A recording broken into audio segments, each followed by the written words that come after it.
A chilly autumn breeze swept through the streets of Cambridge, Massachusetts. At 11:30 p.m., warm light still spilled from the windows of Wilson's Kitchen, a red brick building standing on Massachusetts Avenue. The weathered sign bore 20 years of history. Here, near Harvard University, Patricia Wilson was busy with the night's final cleanup. That was delicious as always. Thank you so much, Patricia. Jane Smith, a regular customer, stood up with a satisfied expression. She'd been coming for 20 years, since her late husband John was still alive. Tonight, she had finished every bite of the special ravioli and even cleaned her plate of tiramisu. Thank you for always coming. Please take care. Oh, and remember, we have a special Thanksgiving menu next week. Do bring your family. Patricia Wilson smiled warmly as she saw Jane out. At 62, Patricia's silver hair gleamed as she watched through eyes lined with deep wrinkles. The restaurant held her life story. Old photographs on the walls preserved smiles with her young husband. The walls they had painted together when they opened. The handmade curtains. Everything held memories. Even after losing her husband 3 years ago, she had continued running the restaurant alone. Though uncertain at first, her longtime regulars had supported her. Now, the restaurant had become her reason for living. She could hear the last train arriving at Central Square Station. Patricia gazed through the window at people hurrying home. Living above the restaurant on the second floor, this view had become part of her daily routine. After seeing off the last customer, Patricia began her usual closing routine. First came kitchen cleanup. She carefully wiped down the stainless steel counters, washed the used pots, and organized herbs for tomorrow's prep. Running low on rosemary, she noted. She wrote in her notebook for tomorrow's shopping list. Her meticulous nature was essential for running the business. Next came organizing ingredients. She carefully sorted through vegetables and appetizers that were still good. These would be delivered to the local shelter tomorrow, as usual. Helping those in need was a promise she'd made with her husband. Quite a bit of zucchini left today. While packing food into cardboard boxes, Patricia was already planning tomorrow's menu. My goodness, is it that time already? The clock showed 11:45. Her final task was taking out the trash through the back door. 3 months ago, after someone had started illegally dumping trash behind the restaurant, she'd installed security cameras. Now their red lights blinked quietly, watching over the alley. Getting cold, she remarked. Adjusting the collar of her thin cardigan, Patricia lifted the heavy garbage bags. This task was becoming more challenging with age. Still, she always did the night cleanup herself. It was a 20-year habit and a matter of pride. As she headed to the back door with the garbage bags, she heard a faint sound. Who's there? In the moonlit alley, Patricia spotted a small figure. Behind the garbage bins, she saw a little girl desperately eating something. Yellow dress, thin wrists, and distinctive golden braids. The figure looked as if she had stepped right out of a photograph.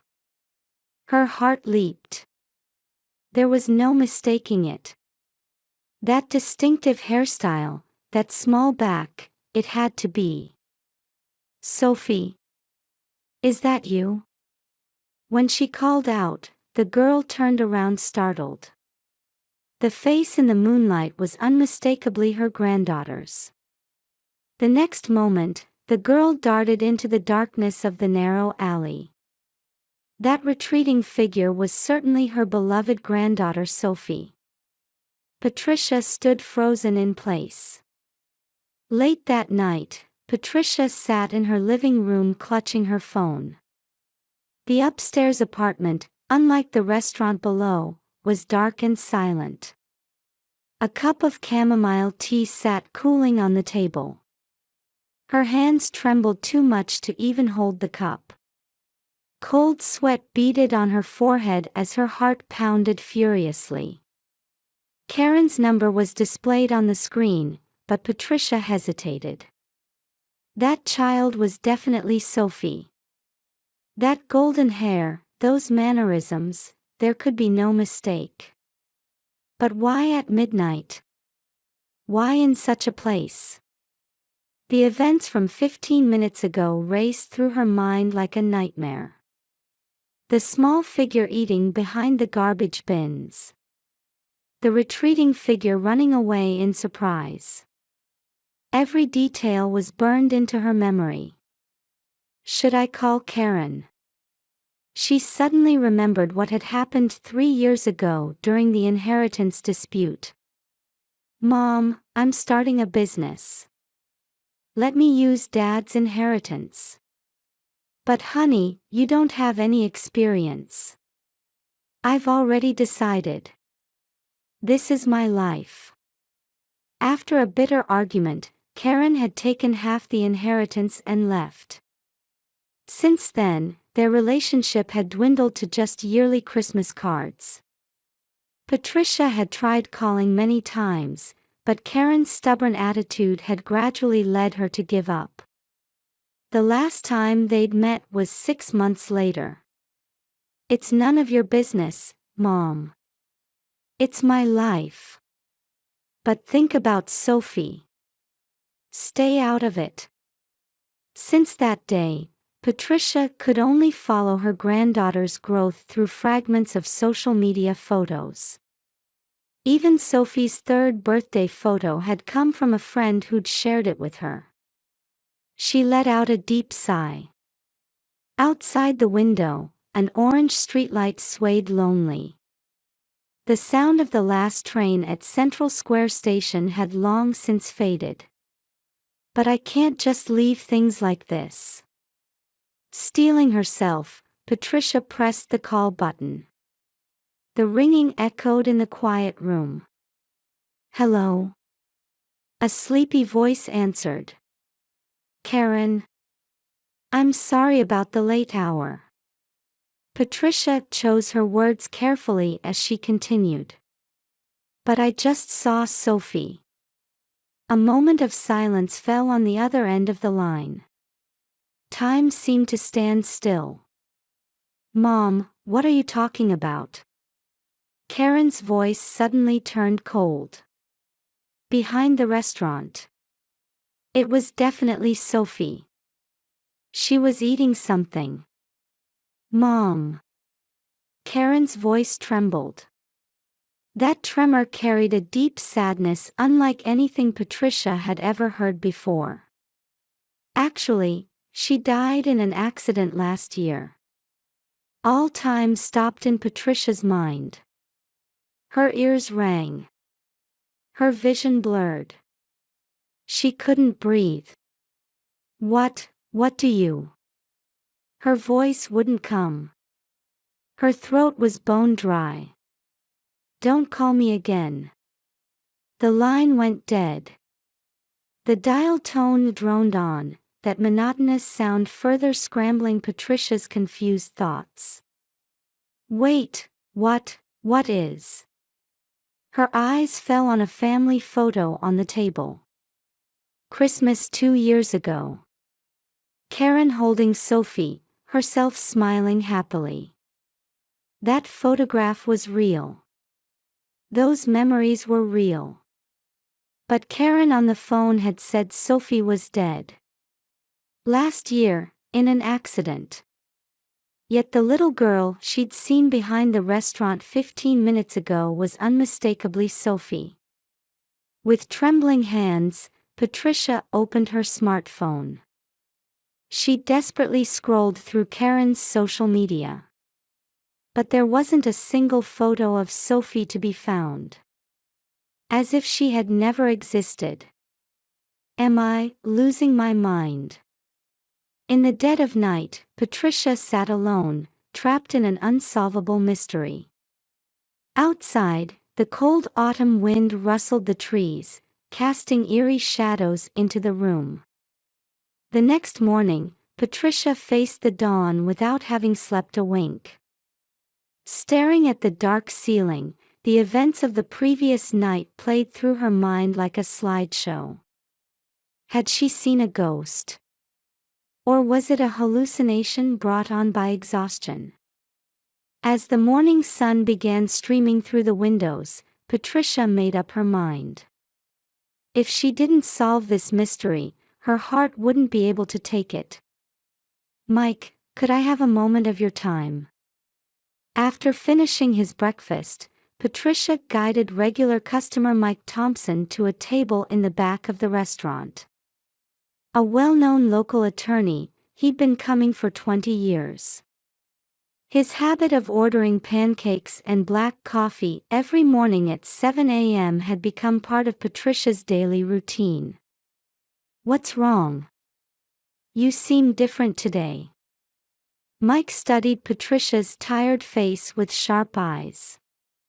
Patricia explained the previous night's events as calmly as she could.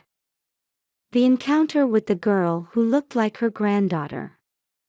The bizarre phone call with her daughter. After she finished, Mike let out a deep sigh. This certainly can't be ignored. He took out his notebook and continued. "First, let's check if there are any missing person reports with the police." And, while taking notes, he offered specific advice. "We should also check the security camera footage. It might serve as evidence." That afternoon, Patricia began acting on Mike's advice. First, she visited the local police station. However, there were no missing person reports matching Sophie's description in the past year. "Let's check the surveillance footage." Back at the restaurant, Patricia examined the security camera recordings. Around 11:45 p.m. last night. The screen clearly showed a small figure. Yellow dress, golden braids. No doubt about it, that was Sophie. However, the footage was unclear, and facial details weren't visible. Still, this proved it wasn't a hallucination. Patricia saved the video to her smartphone. "Let's ask around the neighborhood." Over the next few days, Patricia began inquiring with nearby residents between restaurant shifts. She visited each store along Massachusetts Avenue. But no decisive information emerged. Come to think of it. On the third afternoon, the owner of the bakery across the street remembered something. "I've been seeing a small girl late at night recently. But I don't know any details." Finding hope in these words, Patricia expanded her search. Central Square Station area, back streets, residential areas. She walked every inch of the neighborhood over a week. And suddenly, her efforts yielded a breakthrough. Meeting Eleanor Reynolds on Maple Street was pure chance. Patricia had called out after glimpsing what looked like the hem of a yellow dress in front of her house. "Ah, that child." Mrs. Reynolds settled into an old wicker chair as she began speaking. "A young mother and daughter moved to this area last month. The mother seems to attend night school, so I've been looking after the child occasionally." Patricia's heart raced. What was the girl like? Such a lovely child. Golden braids, always wearing a yellow dress. But Mrs. Reynolds's voice trailed off. After I was hospitalized with a heart attack last week, I couldn't look after her anymore. Do you know their address? Patricia asked desperately. I'm sorry. I know which apartment building, but not the unit number. Mrs. Reynolds shook her head apologetically. Besides, she was very reluctant to share her address with anyone. Seemed like there was some situation. At that moment, Mrs. Reynolds's expression contorted in pain. Oh. I don't feel. Are you all right? By the time Patricia rushed to her side, Mrs. Reynolds was already losing consciousness. An ambulance was called, and she was hospitalized again. Another lead gone cold. That night, after closing the restaurant, Patricia repeatedly watched the security camera footage. The small figure. The retreating form. And new questions arose.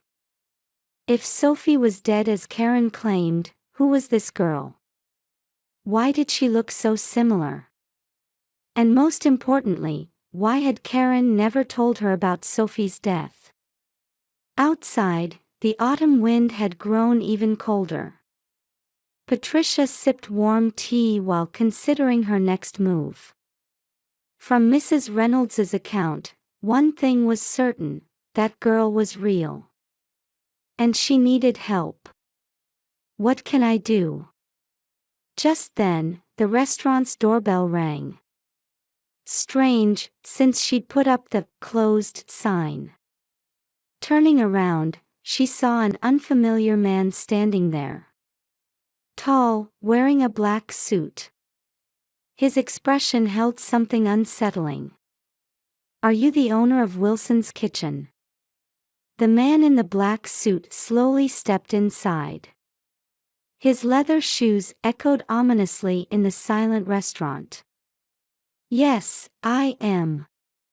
Patricia instinctively sensed danger and reached for the emergency alert button under the counter that connected directly to Central Square Police Station. Please don't be alarmed.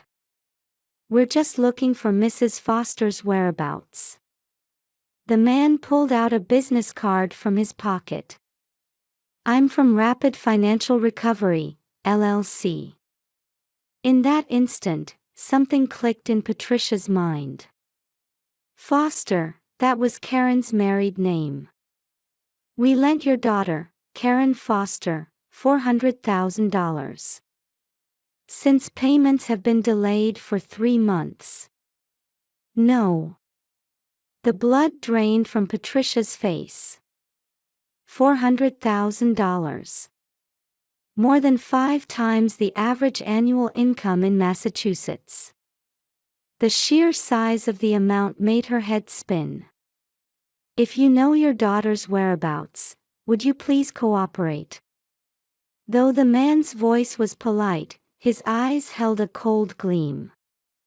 The Massachusetts Avenue streetlight cast an eerie glow on his gold-rimmed glasses. I'm sorry, but I don't know either. Patricia desperately tried to maintain her composure. And besides, we're closed. Is that so? The man slowly reached into his pocket and pulled out the latest iPhone. Then what about this? The screen showed the restaurant's back door. And the figure of a girl in a yellow dress. Patricia's heart froze. This is from last night. Doesn't she look a lot like Mrs. Foster's daughter? That night, Patricia couldn't sleep at all. First thing in the morning, she called Mike and explained the situation. This is serious, Mike's voice was heavy. It's likely a case of predatory lending. Bank of America or Chase would never collect debt this way. As the investigation progressed, Karen's situation gradually became clear. The business failure happened 2 years ago. Karen's husband James, who had been working as a software engineer in Silicon Valley, suddenly disappeared. Later it was discovered he had absconded with $2 million in startup operating funds. Saddled with that debt, Karen attempted a comeback by launching an e-commerce venture. However, her lack of experience was undeniable, and the company went bankrupt within 6 months. Backed into a corner, she began borrowing from loan sharks. "Why didn't you come to me for help?" Patricia whispered, staring at the ceiling. The next day, Patricia intensified her investigation. She visited temp agencies around Boston to track Karen's daytime job, finding she had an $18 per hour data entry position. To trace her nighttime movements, she gathered lists of nearby night schools, including Bunker Hill Community College. And following Mrs. Reynolds's tip about the new apartment, she visited real estate offices throughout Cambridge. On the third evening, finally a lead emerged. Weekly apartments near Central Square Station. The manager there had spotted someone matching Karen's description. "Yes, a young mother and small girl are staying here for $350 a week. They're hardly ever in their room at night though." The day after obtaining this information, the situation took a dramatic turn. During the dinner rush, debt collectors suddenly stormed into the restaurant. "This is Foster's mother's place, right? Let's have her be the guarantor for the debt." As regular customers looked on anxiously, Harvard professors and local professionals began calling 911 on their phones. Patricia maintained a dignified attitude. "Please refrain from intimidating behavior in front of our customers." But the men showed no signs of backing down. "What's it gonna be? Tell us where Mrs. Foster is, or become the guarantor. The interest alone is up to $20,000 a month." Just then, a commotion erupted at the restaurant entrance. "Cambridge Police Department. Everyone stay where you are." Mike had brought the police. The men quickly disappeared, but Patricia knew this was only a temporary solution. That night, Patricia made a momentous decision. Protect the restaurant, or protect her daughter. 20 years of history, or blood ties. "I've decided." She sat at her desk, spreading out a list of commercial real estate agents in the Boston area. Market value, $800,000. Double the debt. Given the area's real estate appreciation, it might be a good deal. "Karen, wait for me." While planning to check each night class at Bunker Hill Community College one by one, Patricia stared at her tightly clenched fist. Tomorrow, a new battle would begin. Negotiating with loan sharks. Real estate sale procedures. And most importantly, rescuing her daughter and granddaughter. Outside, a cold New England rain had begun to fall. The sound quietly supported Patricia's resolve. On the terrace of Wilson's kitchen facing Massachusetts Avenue, Patricia sat across from Mike. The cold morning wind rustled the trees that were beginning to show their fall colors. The property assessment came in. Mike handed her a document. "Given the location and the value as an established business, we can definitely get $800,000. Patricia nodded silently. The restaurant filled with 20 years of memories. The place she and her husband had built together. She had already steeled herself to let it all go. "But there's something we need to do first." Mike lowered his voice and continued. "Negotiating with the loan sharks. We've identified them. Rapid Financial Recovery, LLC is actually a front company for loan shark enterprises, notorious for illegal high interest rates. And they're violating Massachusetts usury laws. Any contract with annual interest over 20% is void. Plus, their collection methods violate the Fair Debt Collection Practices Act. We can use this as leverage in negotiations. That afternoon, Patricia visited a major local real estate agency. While beginning preparations for the property sale, she also started negotiations with the loan sharks through Mike. Their strategy was to force a substantial reduction in the debt by presenting evidence of illegal interest rates and threatening collection practices. We won't hesitate to report this to the Consumer Financial Protection Bureau. With these words, the loan sharks began to soften their stance. A week later, they finally located Karen's apartment. 15 minutes walk from Central Square Station. A dim room in a weathered 5-story building. Just as the weekly apartment's manager had described. Patricia knocked on the door with trembling hands. "Karen, are you there?" A long silence. Then, a faint sound. The door opened slightly. Through the gap of the still-chained door, Karen's exhausted face appeared. "Mom, how did you? You don't need to run anymore." Patricia spoke gently but firmly. "I've found a way to solve everything. But, those people. Mike is helping us. There are legal protections against illegal interest rates. And..." Patricia took a deep breath. "I've decided to sell the restaurant." "Mom, no. That restaurant is yours and Dad's. Your dream wasn't wrong. It was just too early. But now it's my turn to support you." Just then, small footsteps sounded from inside the room. "Grandma." Sophie burst through the door's gap and threw herself into Patricia's arms.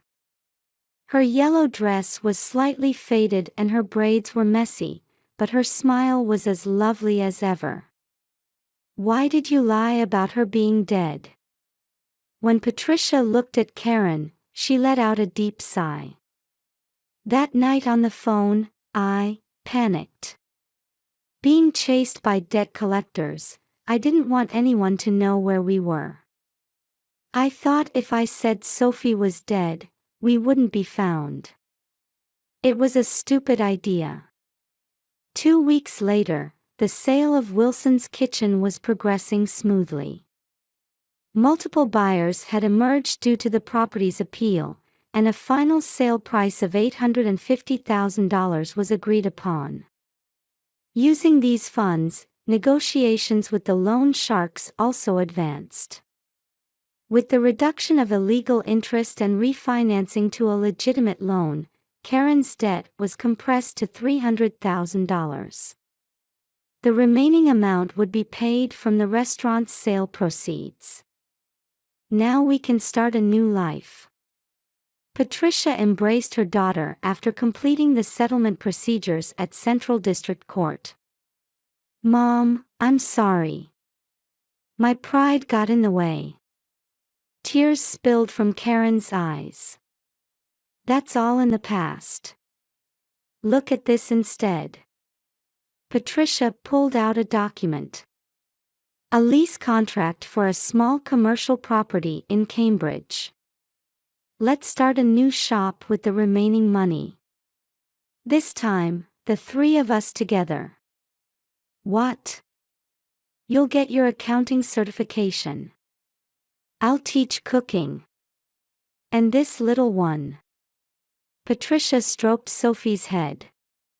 "We'll bring smiles to our customers. But I don't have experience." The night classes at Bunker Hill Community College have a great reputation.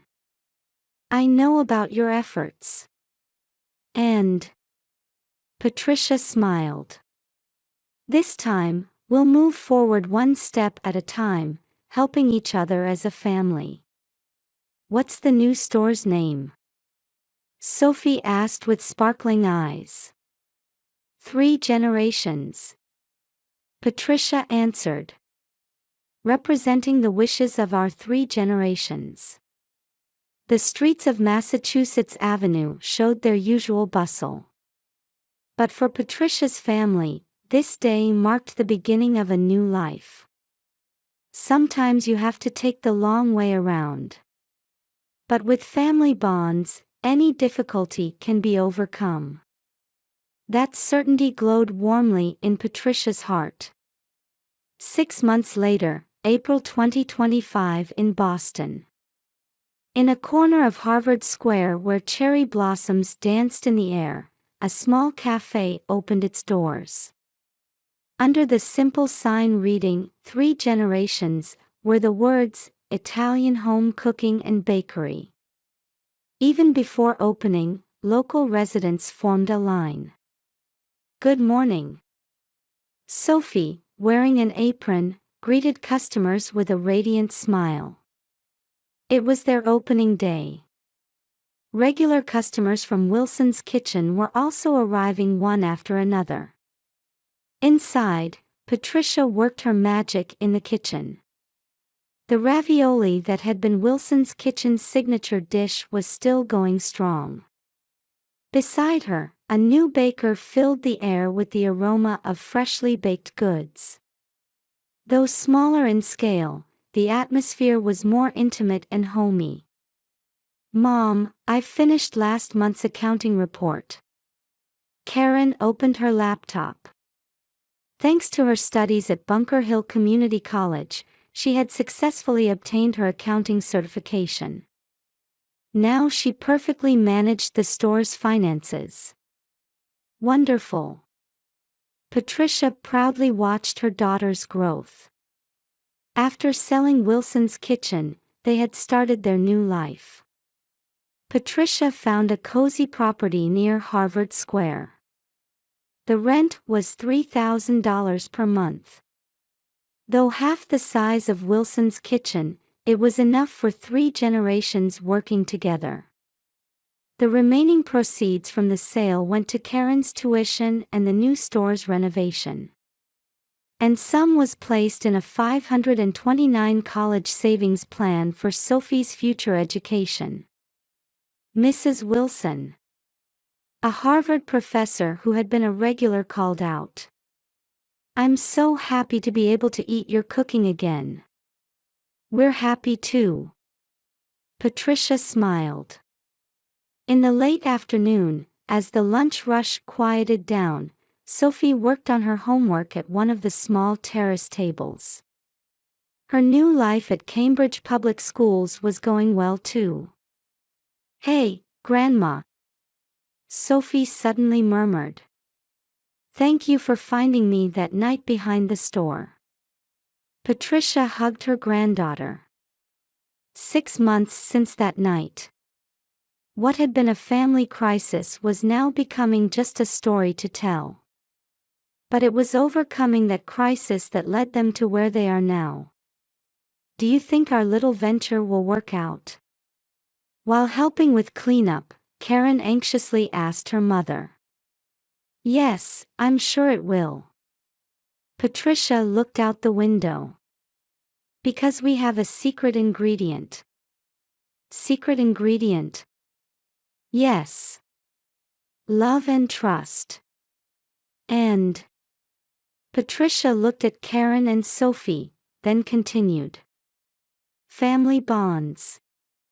The spring sunlight gently illuminated the windows of 3 generations. The street resonated with the cheerful voices of tourists and students. Among them, the new story of Patricia and her family was quietly but surely being woven. Wilson's Kitchen had indeed come to an end. But it was also a new beginning. Though they had taken some detours, they had finally arrived at a place where the family could be united. It was a small but warm dream taking shape. In the window, an old photograph showed a young Patricia and her husband John smiling. Next to it, a new family photo had been added: Patricia, Karen, and Sophie in their 3 generations uniforms. "Well, let's start preparing for afternoon tea." Patricia's voice rang out brightly. Another new day was about to begin.